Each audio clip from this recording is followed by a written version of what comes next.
저는 지금 한창 추수감사절 준비를 하고 있습니다. 아이들이 모두 집에 올 예정입니다.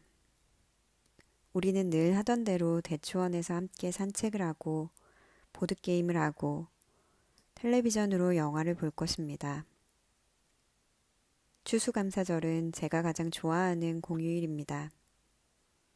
가족들끼리 벌이는 축제죠. 사소한 일로 말다툼을 하고 때로 신경이 날카로워지기는 해도 말입니다. 한바탕 축제를 벌인 다음 아이들이 모두 각자의 집으로 돌아가고 그러고 나면 이내 겨울이 찾아올 것입니다. 추수감사절 연휴가 끝나고 나면 당신은 새 지도교수를 만날 거예요. 저는 당신의 다정한 미소와 열성적인 질문들이 많이 그리울 겁니다. 당신에게 이 편지들을 썼던 시간도 그리울 테죠. 삶은 항상 변합니다. 시간은 흘러갑니다. 생각과 감정은 떠올랐다가 사라집니다. 비극이 찾아왔다가 이내 은총과 환희가 한 모퉁이에서 빼꼼 얼굴을 내밉니다.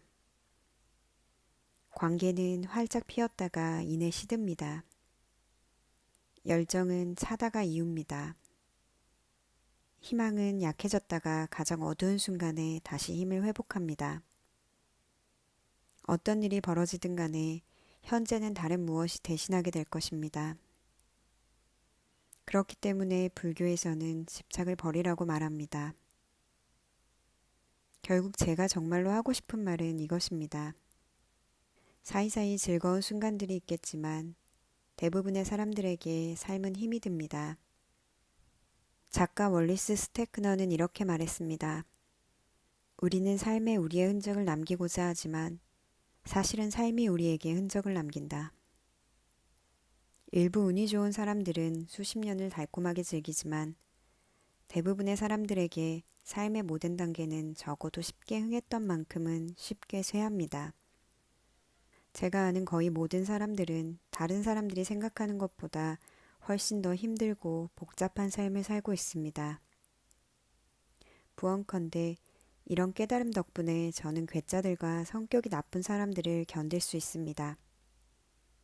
점원이 제게 잔소리를 할 때나 운전자가 경적을 울리며 제게 삿대질을 할 때 저는 스스로에게 말합니다.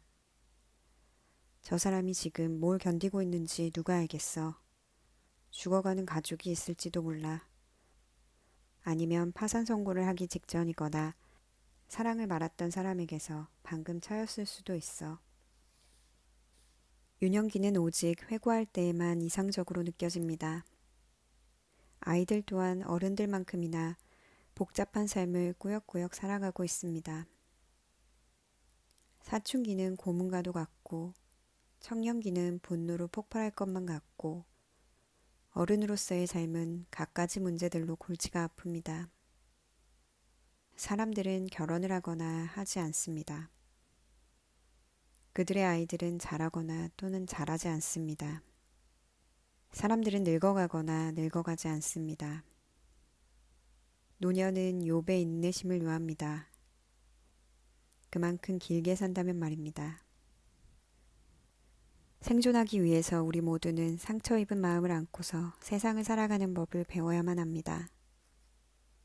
제 아버지의 삶은 이를 잘 보여주는 사례입니다. 아버지는 1916년에 오자크 산맥에서 태어났습니다.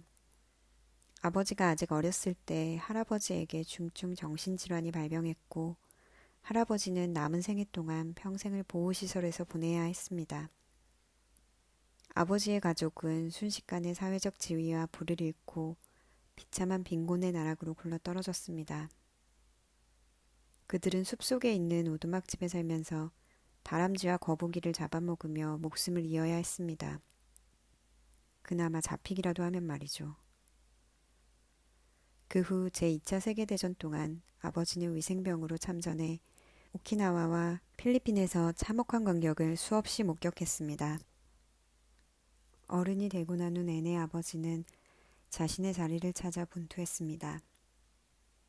가정주부란 하는 일 없이 집에서 밥만 축내는 것이라고 여겨지던 시절에 아버지는 가사와 육아를 전담했습니다. 벼락부자가 되기 위한 아버지의 많은 계획은 모조리 실패했습니다. 1960년대에 10대 자녀들은 사회운동을 하면서 아버지를 크게 낙담시켰습니다. 50살의 아버지는 심신을 약화시키는 발작을 겪었습니다. 이후 발작이 거듭된 끝에 시력을 잃고 불구가 된 채 65살의 나이로 세상을 떠났습니다. 하지만 아버지의 이야기를 완전히 다르게 들려줄 수도 있습니다. 아버지는 잘생기고 유쾌하고 인기가 많은 남성이었습니다. 또한 고등학교 농구부 스타였습니다. 아버지의 어머니와 여동생들은 아버지를 맹목적으로 사랑했고 아버지는 자신이 열렬히 사랑하던 여자와 결혼하여 죽을 때까지 서로 사랑했습니다. 아버지는 낚시를 즐겼고 전 세계를 여행했고 다양한 취미를 섭렵했습니다. 아버지의 이야기는 다른 많은 이들의 삶보다 더 슬프지 않습니다. 아버지는 자신의 삶을 살았습니다. 남아프리카 공화국에서 희망봉을 보고 그 풍경에 넋을 잃었습니다. 이곳은 파도가 사납게 치는 차가운 대서양이 평화롭고 따뜻한 인도양과 만나는 곳입니다. 이 아름다운 곳은 폭풍의 곳이라고도 알려져 있습니다. 거친 파도에 높은 물봉우리가 절로 상상이 됩니다. 이곳이 대서양이 인도양과 충돌하는 곳이라는 사실을 알려주는 신호죠. 파도 위에서 부서지는 새하얀 포말, 바로 거기에 인간의 삶이 있습니다. 우리 모두는 서로 다르기보다 서로 비슷합니다. 결국 우리 모두는 같은 것들을 원합니다. 인류학자 마거릿 미드는 이상적인 사회는 모든 인간 하나하나가 자신의 재능을 발휘할 수 있는 곳이라고 했습니다. 이상적인 삶은 이런 재능을 발전시켜 다른 사람들을 위해 발휘하는 삶입니다. 물론 우리 모두 자신만의 신경증, 약점, 치명적인 급수를 가지고 있습니다. 우리 모두는 섹스피어의 비극적 영웅인 동시에 어릿광대입니다. 그렇지만 역설적으로 들릴지 모르겠지만 저는 심리치료사로 일하며 인간이 저지르는 온갖 잔인한 짓과 바보 같은 짓을 목격하면서도 한편으로는 어린 시절부터 가져온 믿음이 세상 강화되는 것을 느낍니다. 대부분의 사람들은 기본적으로 괜찮은 사람들이다 라는 믿음 말입니다. 제 내담자 헬가가 생각나는군요.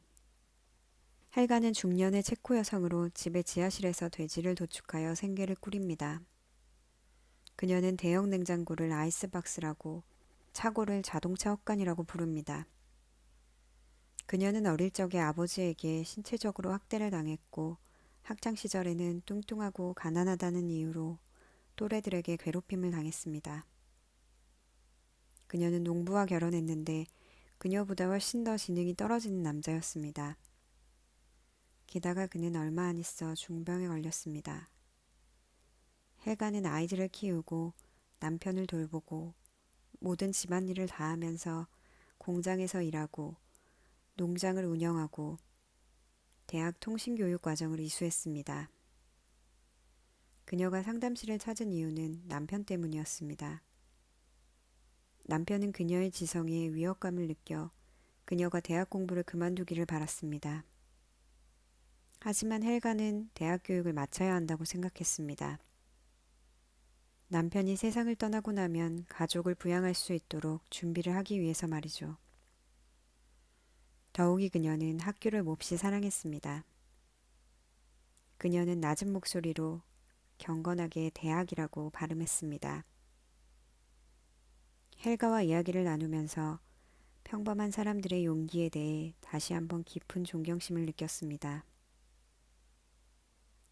이들은 매일 아침 일어나서 자신이 해야 할 일을 하는 사람들입니다. 심리치료사들이 질병, 죽음, 집단 괴롭힘, 재정 파탄, 비열한 동료들, 화해하려 하지 않으려는 친척 같은 문제들을 모조리 제거해 줄 수는 없습니다. 하지만 그렇다고 해서 우리가 속수무책인 것도 아닙니다. 우리는 사람들에게 그렇습니다. 삶은 힘이 듭니다. 하지만 당신은 적절한 자원과 지혜의 도움을 받을 수 있습니다. 라고 말해줄 수 있습니다.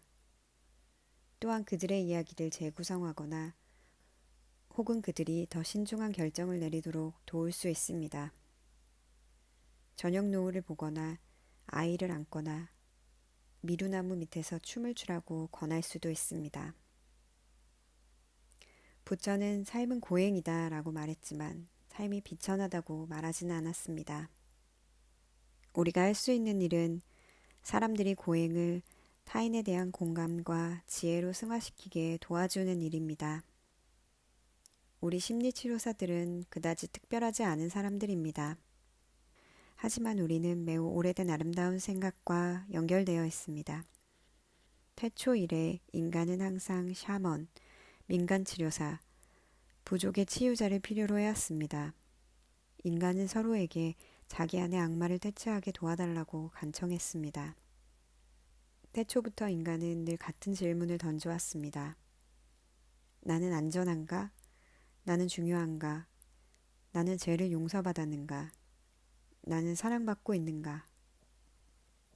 물론 우리 분야에도 많은 실수가 있었고 어떤 실수들은 처참했습니다. 그렇지만 타인의 관점 이해하기, 인간의 고통 완화하기, 사람들 사이의 관계 강화하기 등 우리는 고결한 목표를 가지고 있습니다.